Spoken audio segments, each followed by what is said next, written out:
लगभग in hand कितना आ जाता था? मेरा वहाँ पे लास्ट में इन हैंड 84 के आसपास हो गया था। जरा पे स्केल बता दो।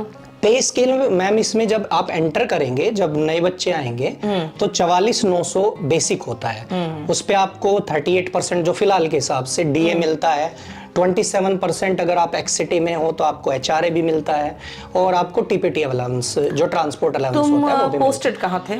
मैं चेन्नई में था। मैं चेन्नई में था जी। तो लगभग इन हैंड कितना आ जाता था? मेरा वहाँ पे लास्ट में इन हैंड 84 के आसपास हो गया था। ओके, ठीक है।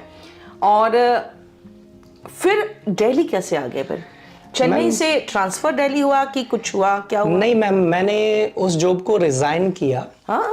हाँ, कर दिया रिजाइन? जी मैम, मैं ऑलरेडी कर चुका हूँ। वो वर्दी वाला जो था फीलिंग, वो मैम उसका मैं पूरा ही आपको बता देता हूँ। उसके लिए थोड़ा सा मुझे पीछे जाना पड़ेगा। जब मेरा सिलेक्शन हुआ था, ओके, जब सिलेक्शन हुआ और मैं इंटरव्यू देने जा रहा था, उस टाइम इंटरव्यू होते थे, अब तो टियर 3 होने लगा।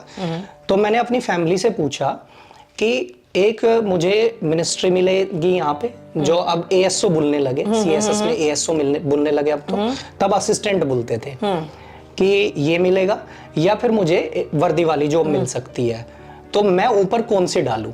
तो उन्होंने बोला कि भाई हमें तो वर्दी में देखना है। वही अगेन वही फैक्टर आ गया। तो आपको भी पता है कि उस टाइम एक्साइज की कट ऑफ सीएसएस से ज्यादा जाया करती थी। सीएसएस बहुत कम लोग, ये तो वो होता है ना, एक भेड़चाल होती है। आजकल सीएसएस ऊपर जा रहा है। पहले उस समय एग्जामिनर को लोग फर्स्ट में भरते थे, अब इनकम टैक्स भरते हैं। वो अलग वो चलता रहता है, ये तो टाइम के साथ चेंज होता रहता है। तो उसमें क्या हुआ, मेरे मन में भी ये था कि शुरुआत की पोस्टिंग मुझे दिल्ली नहीं लेनी है, क्योंकि दिल्ली रह ही रहा हूं, तो 2-3 साल मुझे बाहर घूम के आना है, कहीं कल्चर देखना है नया, और फिर अपना ट्रांसफर लेके यहाँ जाएंगे। और उस टाइम एक्साइज में ट्रांसफर्स होते भी थे। ओके, तो मैं चला गया मैम। लेकिन क्या हुआ, 2017 में सेटबैक हुआ एक, कि आपके हमारे जो ट्रांसफर्स थे इंस्पेक्टर्स लेवल के, वो बंद कर दिए गए, बैन कर दिए गए। अच्छा, बैन ही हो गया? जी मैम। ओके, जब ये जीएसटी आया, नए रिक्रूटमेंट रूल्स आए, इसमें ट्रांसफर्स बैन हो गए।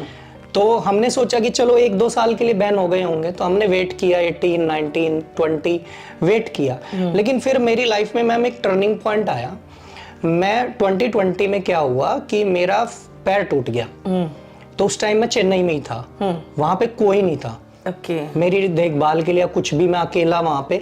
तो मेरे को 4 दिन बाद ही वापसी फ्लाइट से प्लास्टर के साथ यहाँ पे आना पड़ा। और उसी में क्या हुआ कि मेरी जो बोन थी वो तिरछी जुड़ गई।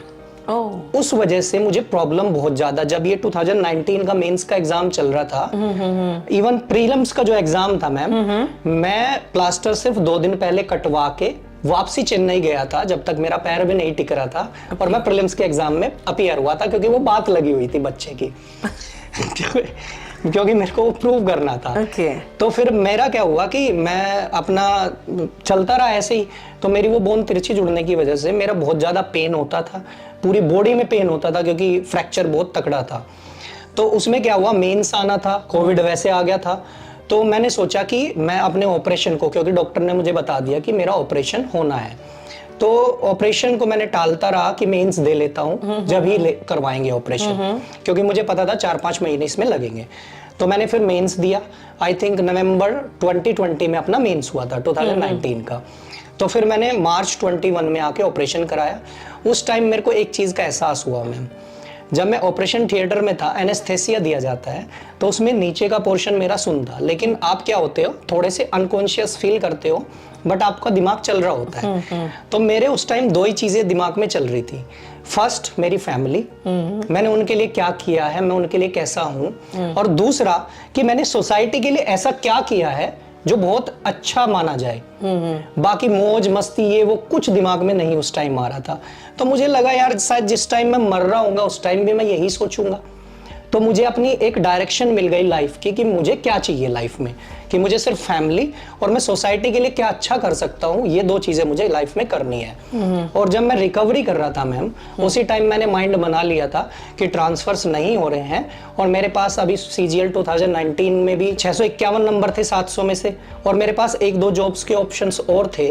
तो मैंने क्या सोचा कि अब मैं इसको रिजाइन करूंगा, क्योंकि मुझे अपनी फैमिली के आसपास रहना है, और मुझे मतलब उनके लिए अब, क्योंकि वो अब ओल्ड एज में जा रहे हैं तो मुझे उनकी देखभाल करनी है। इस वजह से मैम मैंने ये डिसीजन ले लिया कि मुझे रिजाइन करना है।